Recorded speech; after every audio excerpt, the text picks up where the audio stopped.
I'm not going to use slides today, I've got a few simple things I want to get across, and then maybe we could have a bit of Q&A. But if there's one takeaway today, you may wonder what the symbol is here. This is the emblem of the Transhumanist Party, which is a registered political party in the UK now. Today's theme, what I'm going to be talking about, is sustainable abundance as a political program. So what has politics got to do with everything we've been talking about today? We've already heard a bit about politics, actually, regulatory frameworks and so on. So actually it's not as much of a leap as I was expecting. But first, I'd just like to stop and think about, just for a moment, what does a positive future, you get different ways you could frame the idea of sustainable abundance, what that might mean, or what a positive outcome for society means to you. I would say most broadly, in an ideal situation, what we'd be looking for would be a situation in which we have a freedom from want, so our major needs are met as individuals and as a society, but also that we have a freedom to pursue our personal potentials and our potential as a community, so as Stefano was saying, a chance to pursue greatness, and also not just to to pursue that potential for ourselves, but for the people we want to share our lives with going forward in a journey. So think of things as a journey for you individually and for civilization. And that sounds quite aspirational. I just think it's worth taking a moment, because quite often I was introduced as a politician. I'm not a politician. I've never had anything to do with politics in my life. But we've set up a political party, but we're coming from a very aspirational place, I might say, and we've started as transhumanists, which I'm going to talk about in a moment. But the transhumanist idea is the idea that you can be more than merely human. You can be better than well. You can go on, your life can be to be something that has incredible meaning and a lot of potential, and that maybe at this point in our lives we should take a moment to think what you really want as an individual, what you want for the people you love, and what we would like to have to share as a society. Now, so what's that got to do with transhumanism? Well, I am a transhumanist, and this is something that I imagine only a small proportion of people, even in this room, would feel inclined to say out loud. But I've done this once before, and it was an interesting thing, so let's try it again. I'm going to ask you two questions, and I'd like a quick show of hands.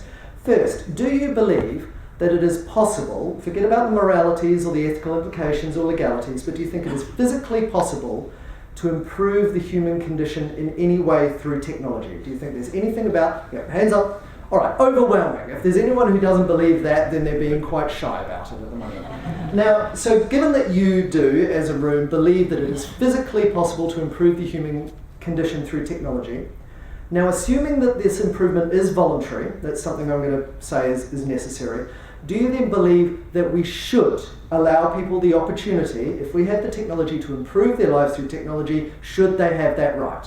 Put your hands up if you believe so. Okay, again, you're all transhumanists, thank you for coming. And it might sound like a strange word, but that is the essence of it, that we can and should improve the human condition through technology. And you agree with that, so I'm glad we don't have to have that debate, that's great. But one of the reasons I felt the need to start by touching on the basics there is I was particularly invigorated to hear Steve Fuller giving a talk where he was talking about transhumanism and saying some really bold stuff.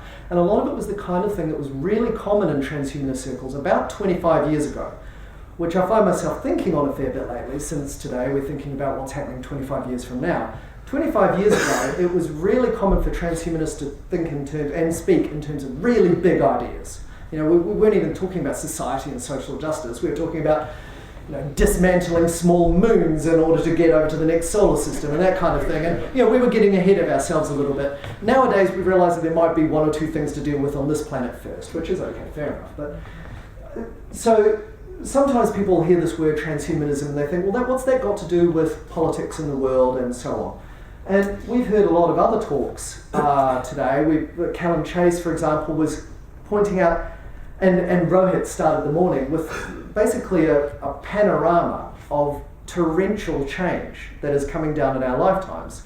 And it has the potential to mean good and bad things in all sorts of interlocking, unpredictable patterns. And it's up to us, basically, to take what we can from this pattern of change and make the best of it that we possibly can for our own sakes and for those of our children. Now, that might seem like a given. Okay, we accept change, we do what we can with it to make our lives better. That sounds fairly obvious, except that a lot of people in their actual daily lives, and if you look at the attitudes reflected in the newspapers and debates we hear between career politicians, they mostly would prefer to pretend that change doesn't exist until it's upon them. Or actually, in reality, sometimes until it's a wee way in the rear-view mirror. And they go, oh yes, that thing that became a reality about 10 years ago, maybe we should start talking about the ethical implications. That's not good enough when you're talking about the kind of change that we're going to see in the next 25 years. So, if that's transhumanism, what's the Transhumanist Party? Now, so this is about the idea of taking these technological notions of improving the human condition and adding politics into the mix. And people have mixed ideas about some of this stuff. Some people think it's a good idea, some people don't, some people think it's necessary, some people think it isn't. I will go out on a limb and just say I believe it's inevitable. The reality is that we are walking into a transhumanist world, whatever you want to call it. And it's just a question of whether or not we come into this world with our eyes open or whether we sleepwalk into it. Whether or not we stop and think about our values in a world where so much technological change is happening and so many other change trends are peaking over the next couple of decades, and we think about what we actually want to do about that. Now, we live in a society where legalities and political and social realities change. They can limit or empower us when we're thinking about what we want and what we can get. And when we're making changes in our society, we need a bit of time to deal with change. We need time to pass new laws, to make sure they're going to be effectively enforced, to find the funding for these things, even to think sensibly about new problems. So we need to start working on these problems now. You can't have people suddenly coming out of the woodwork, making the necessary changes out of whole cloth 2 decades down the line, by the time we need problems to be desperately fixed before that point. We need to start working now while we can still have a sensible conversation. And there are all sorts of organisations that are thinking about these things within universities and mainstream political parties and various think tanks of all sorts of types. But we sometimes need people to take a really bold stance in order to remind others to move out of their comfort zones a little bit. Even if we're not ever going to be the ones making big decisions for society, sometimes a loud voice is required to remind people that the next 25 years are going to include more change than the last 200, and that's an extremely conservative estimate by a lot of the standards that I dare say people in this room know about. So broadly speaking, in my personal view, the Transhumanist Party is an aspect of what you could call political transhumanism, which is to say the part of the transhumanist society, transhumanist movement, I should say, which takes politics and social realities seriously, thinks about them in a serious way. And the point of view that the party represents for me personally is the term I use is social futurism, which just means that it's taking the social realities and technological change that's on a revolutionary scale and pace, and thinking of those things in the same space, thinking about how social change and political change and legal change affects technology, and how those technologies in turn affect society, laws, ethics, and all the rest of it. And a lot of the time we see increasingly with companies like Google and Uber and so many others we've talked about today, that if we're not prepared to think about these things in advance and take the problem seriously, then the problems get dealt with without our say-so. Suddenly the whole notion of us being a democratic society, it just disappears. We're not making the decisions anymore. Someone invents the new way forward, and your opinion doesn't matter. So we need to think about our principles, to what extent we think individual citizens and experts should have a say, to what extent politicians are thinking about the right things or not thinking about the right things. So we've created this party that's existed in the UK for 8 months now. And some people say, well, there's no need for transhumanist politics because politics is a slow process and a lot of quid pro quo and it hasn't got any time for these big ideas. I would say that politics in the current paradigm is like that. Right now, we live in a society that has not yet taken these ideas seriously enough. But if the level of change we're hearing about in meetings like this, if this is real, if this is something other than just a way to while away your Saturday and have a nice little fantasy for yourself, and I believe it is real. I mean, there are so many changes here that for all of them to be complete fantasy would be pretty remarkable in its own right.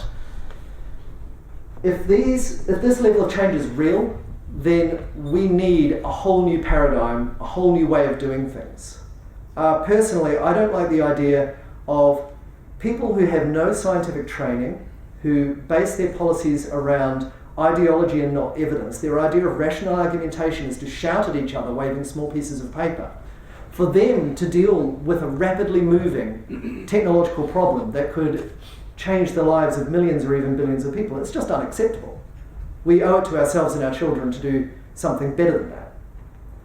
Now, so when people say to me that, transhumanist politics, that's never going to fly, what I would say is that transhumanist politics is going to happen one way or another.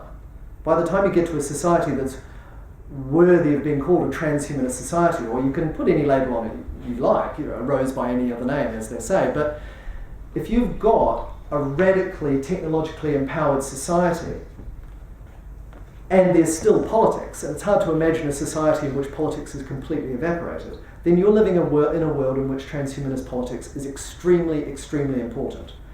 And at this point, you still have a chance to have some serious influence in what it means to have a transhumanist politics, to have some input into the debate about what kind of policies a transhumanist politics should be particularly concerned with, what things shouldn't it be concerned with, what's important, what's not, why.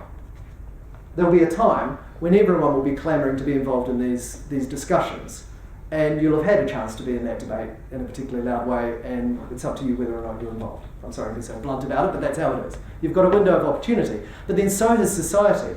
And I would say that the first window of opportunity I'd like to think about, as we're looking at the next 25 years, since that's today's theme, is the next 5 years. I would, in terms of the party, the way we're looking at this, particularly, we've got our inaugural party day tomorrow, so if you want to know about it, come up, have a word with us, or look up the Transhumanist Party in the UK online. But we're having a party day here tomorrow, and one of the things we're doing, quite markedly, deliberately, is to have our policies decided upon by the membership. So we have certain principles that were decided when we were setting up the party that make sure that any policies we have are in line with our notions of what a transhumanist party should be, and none of them would surprise anyone who's been listening to the talks today.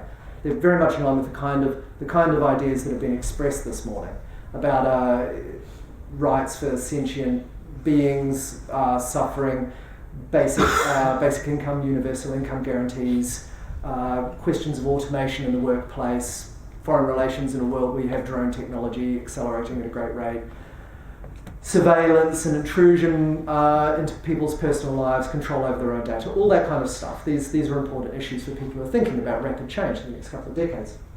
But in the first 5 years, it seems to me that it's particularly important that we have principle-guided but membership-driven policy. So anyone who joins the party is able to propose a policy, and it has to be addressed by the party. So there isn't a small group of people somewhere who say, well, we should believe this, this, and this, and this, and everyone else can just sign up and then eat their popcorn in the back row and be happy. No, the idea is that you join and you tell us what you think this conversation should be about. If enough people agree with you, and you are more than welcome to go and rally them in meet-up groups and so on, and tell other people why you think these things are important and why they should get involved and tell us, then that's what's going to happen. Now, over 5 years of that, as we have more and more outreach and scaling up, and I'm not going to tell you about that here. If you want to hear about that, you can come along tomorrow. But over the next 5 years, we've got a lot of outreach, trying to connect with other groups, and we're already doing this, and setting up also concrete initiatives, working with think tanks and other political parties. This isn't about trying to get people into positions as MPs. This is about trying to make things happen on a broad scale through any channel we can, getting these conversations started, getting people thinking about what they can practically do, not just through the party, but through their own groups, through their own institutions, through their day jobs, through the groups they start up. It's basically like a mutual support network where people are reminded what we should be working on together and what kind of principles they should be thinking about. But after the first 5 years, very broadly, I would characterise the 10 years following that as a time of turbulence. We're going back to Callum's talk this morning. I don't know how many people saw it, but I would say that in a period from 2020 to 2030, quick show of hands, who did see Callum's talk this morning where we had the stadium? Okay, right, so you all know what I'm talking about when we talk about a stadium filling up with water. I believe that between 2020 and 2030, we are effectively talking about a society that is the spectators in the stadium who have noticed water on the ground. There is 7% water in the stadium. It has been filling up for 45 minutes. There are 4 minutes left. That's roughly the world we're living in between 2020 and 2030, in my estimation. And I'm not psychic, I'm not putting on my court prognosticator's hat here. I'm just saying that on the balance of probabilities, there are a number of sizable and convergent factors in technology and society and resource management and so on that look like they're probably going to converge over roughly that space. If they don't converge in that time period, then there won't be a hell of a long time afterwards. So there are a lot of big issues, cans that cannot be kicked down the road any further, if you see what I mean. Now, after that period of turbulence, the next 10 years, I think, is where we have.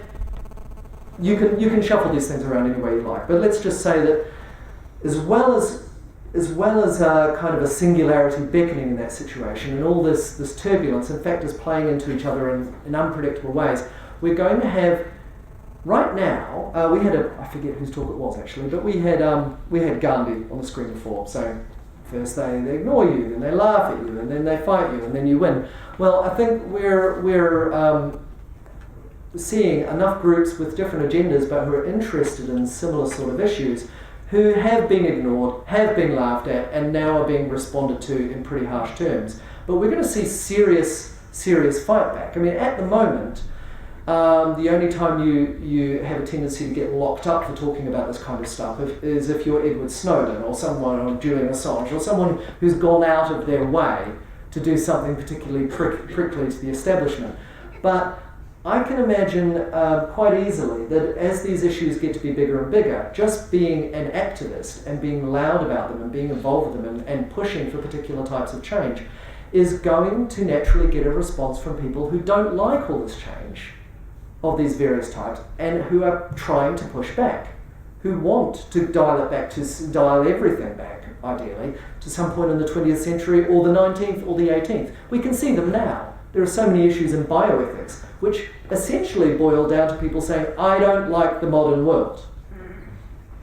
Now, I think Steve was right. Transhumanism is not about people who like the modern world. We're about people who stand up and say the modern world is not good enough. We want the ultra-modern world. We want things to be better. We want them to be better by every metric we can possibly lay our hands on. That's what we want, and we're unapologetic about it. We want a better life for us and for everyone we can help. Simple as that. It's not the kind of thing that's very trendy to say these days. It was maybe trendy about 120 years ago.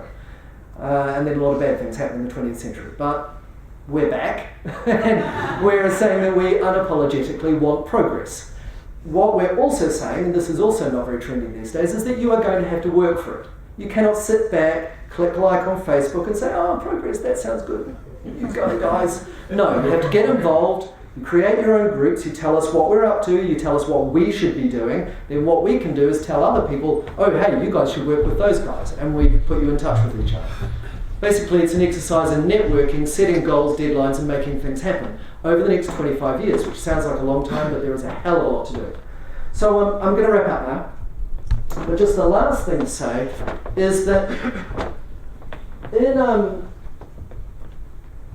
in this world of political transhumanism and the Transhumanist Party, where there are a lot of different ways we can do things. We're not locking ourselves down into one solution, and there's a lot we want to try to do, and we're in the earliest of early days. As I say, this party in the UK has only existed 6 months, and we've got a 25-year game plan.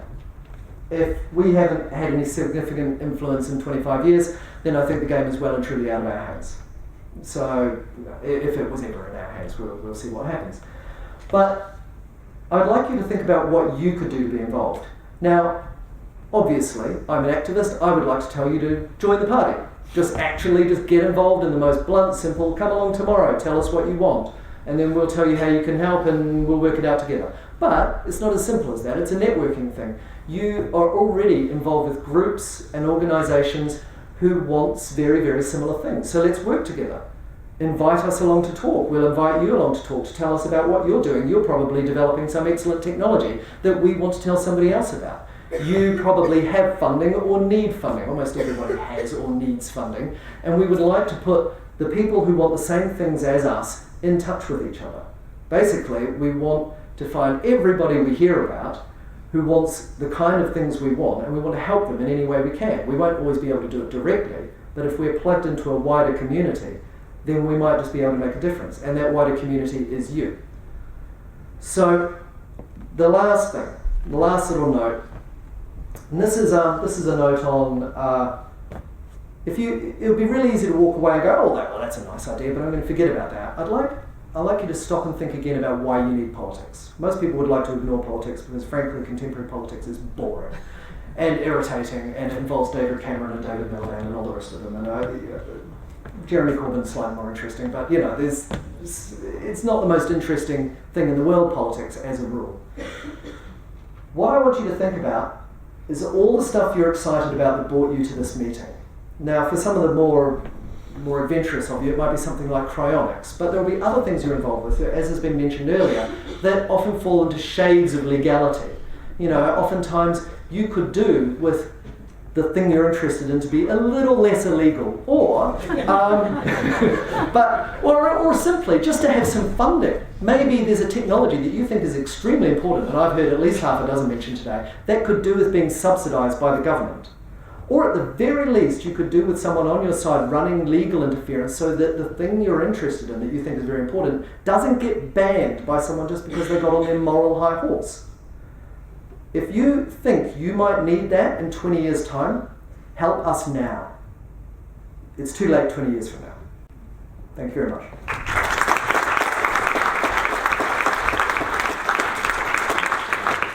Thank you. Any questions?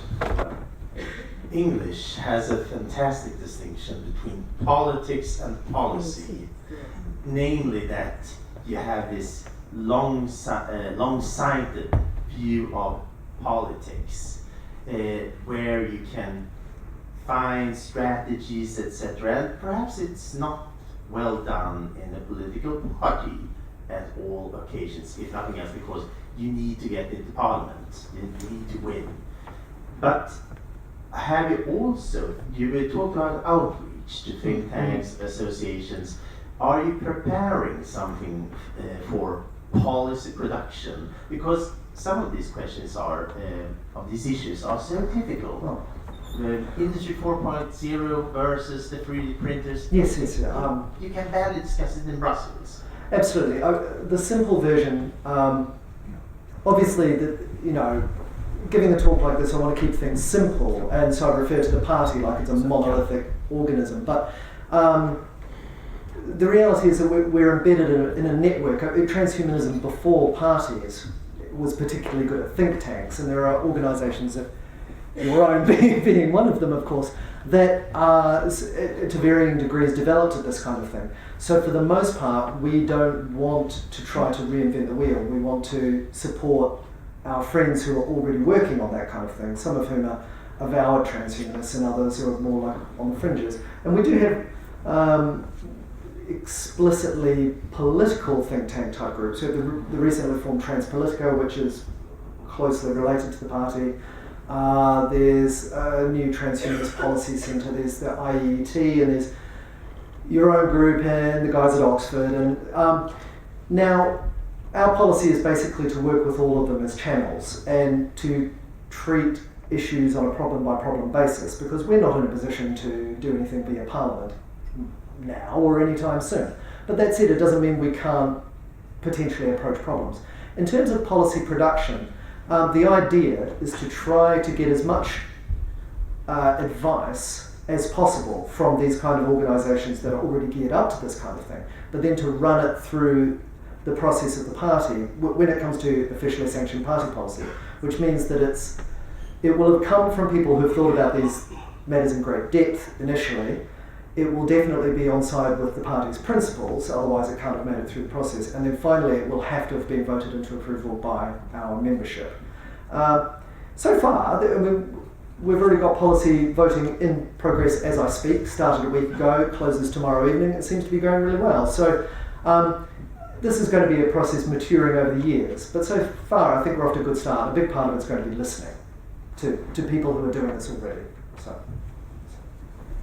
Amon, could you explain the iconography of your flag or symbol? Why the black field, the star, the Ouroboros thing, and the six-sided field? Well, I hadn't seen it as an Ouroboros, but the hexagon was coming from originally from sort of 1970s futurists. Gosh, I'm name on the tip of my tongue now. Freeman Dyson, who Dyson spheres, and the idea of an optimal shape in nature. But the whole thing was voted on by the membership, so it wasn't any particular person's choice. Between me, you all, and everybody watching on the internet, this wasn't my choice. But that said, and also the outer field was in order just to have some contrast, and we went for this optimal shape in nature. It's like the most rational shape in nature. The symbol on the inside is the symbol that was adopted by the Transhumanist Party in the US, except they have an H+. According to Electoral Commission rules in the UK, you are not allowed pluses, ticks, crosses, or anything remotely resembling them. So we went through a kind of asking our membership, what do you want? And the star was apparently quite popular. And I've made my peace with it because it's humanity to the stars, that kind of thing. But frankly, there's not a lot of symbolism in it at all. It's just striking, and it makes people ask questions like that, which is a great way to start a conversation. Oh, that said though, I've got to admit, there are a few people who like to come up with some colourful theories about this stuff. I've heard some fabulous stories already, and we haven't been going very long. So, you know, if you ask the right person, I'm obviously a high-ranking member of the Illuminati. All I can say is that the Illuminati doesn't pay half as well as I'd like. I just wanted to ask, as a transhumanist, would you agree or disagree that intellectual property rights and by association technology patents are probably the greatest barrier that we have right now to technological innovation? I draw a distinction between what I personally believe and what the party endorses, just as a matter of rule and ethics. Personally, I agree with you. The party, I'll know whether it agrees with you this time tomorrow.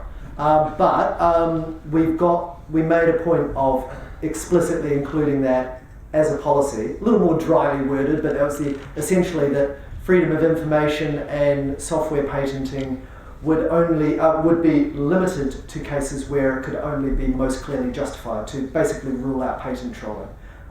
This is the kind of stuff you can only get away with saying if you're a radical party on the fringes, because, you know, if we were suddenly at number 10 tomorrow, people would go, how the hell does that even work tomorrow? But the whole point is that what we're trying to do is point the way toward the way things should be soon, if we don't want the wheels to fall off civilization. You know, not just that issue, but a number of others. But yeah, I agree wholeheartedly, and I'm hoping that this time tomorrow the party will have endorsed that point of view. I'm interested, you described it as principle guided, party decided, roughly, and I'm just wondering how that's actually different from Corbynism. And really, if you're looking for your 7% who've noticed that the water's rising, yes, 100,000 who've joined the Labour Party surely in the last 3 months, shouldn't I, as a recent member of the Labour Party, I invite the Transhumanists to join this is your insurgency, it's happening now, and you can get on board. Okay, may I answer your question by actually alluding to another question which has been asked a lot. During the formation period, we made a point of, we went out of our way, bent over backwards repeatedly in order to ask people what they thought. We wanted to be as transparent, as inclusive as we could be in order to start as we meant to go on. After a while, you have to start drawing practical lines, and we have a party constitution that decides who gets consulted and what, and blah, blah, blah, blah. But it meant that there were a lot of very lengthy conversations online. And two recurring conversations that came up, questions that came up again and again and again. One was, why have you got that logo? No, it wasn't even that logo. It was whatever logo we had at any given moment. It was, why have you got that logo?